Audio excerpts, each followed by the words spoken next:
আমাদের প্রিয় নেত্রী বলেছেন যে আপনারা দিশেহারা হবেন না, আপনারা সংগঠিত হন, প্রতিবাদ প্রতিরোধ করুন, অবিলম্বে তিনি আমাদের মাঝে ফিরে আসবেন।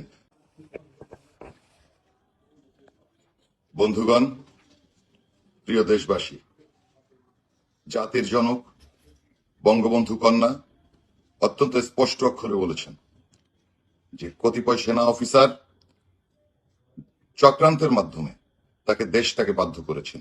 ওই সময় তিনি যদি দেশ ত্যাগ না করেন, তার নিয়ন্ত্রিত এসএসএফ যদি জনগণের উপরে গুলি করে, হাজার হাজার প্রাণহানি হয়। সেই কারণে তিনি হেলিকপ্টারে উঠতে বাধ্য হয়েছেন। পরবর্তীতে তিনি ইন্ডিয়াতে আছেন, আমার সাথে তার কথা হয়েছে। আমাদের প্রিয় নেত্রী বলেছেন যে আপনারা দিশেহারা হবেন না, আপনারা সংগঠিত হন, প্রতিবাদ প্রতিরোধ করুন, অবিলম্বে তিনি আমাদের মাঝে ফিরে আসবেন। জাতির জনক বঙ্গবন্ধু কন্যা সব হারিয়ে বাংলাদেশের মানুষকে তার আপনজন হিসাবে জানেন। তার বাবার স্বাধীন করা বাংলাদেশে আবারও তিনি আসছেন, আর আমরাও অধীর আগ্রহ নিয়ে অপেক্ষা করছি।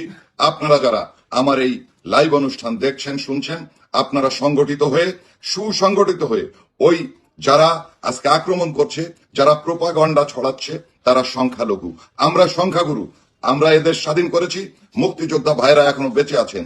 আমরা মুজিবাদর্শের নেতা কর্মীরা আমাদের ব্যক্তিগত সকল ভেদাভেদ ভুলে গিয়ে আমরা মাঠে নামবো। দেশরত্ন শেখ হাসিনাকে সসম্মানে দেশে ফিরিয়ে এনে আগামী নির্বাচনে তাকে আমরা প্রধানমন্ত্রী নির্বাচিত করবই ইনশাআল্লাহ। জয় বাংলা, জয় বঙ্গবন্ধু। আর সারা বাংলাদেশে আপনারা কর্মসূচি পালন করবেন, আপনারা নিজেরা নিজেদের মধ্যে আলোচনা করবেন। আপনারা জানেন পুলিশ বাহিনী উইথড্র হয়েছে, পুলিশ বাহিনী মাঠে কোনো কাজ করছে না। এই নিরাপত্তাহীনতার সুযোগ নিয়ে যারা আজকে অপকর্ম করে বেড়াচ্ছে, সাধারণের বাড়িতে লুটপাট করছে, আজকে সংখ্যালঘুদের উপরে অত্যাচার চালাচ্ছে, আমাদের স্থানীয়ভাবে সংগঠিত হয়ে প্রত্যেকটা ঘটনা রুখে দিতে হবে। আপনারা সংগঠিত হন, ওই অপশক্তি কখনোই আমাদের সামনে দাঁড়াতে পারবে না। আপনারা কর্মসূচি নিন এবং কর্মসূচি পালন করুন, দেখেন রুখে দাঁড়ান। জয় আমাদের হবেই হবে। দেশরত্ন শেখ হাসিনার জন্য আমরা আন্দোলন করব। আমরা জাতির জনক বঙ্গবন্ধু শেখ মুজিবুর রহমানের আদর্শ বাস্তবায়নের জন্য যুদ্ধ করব।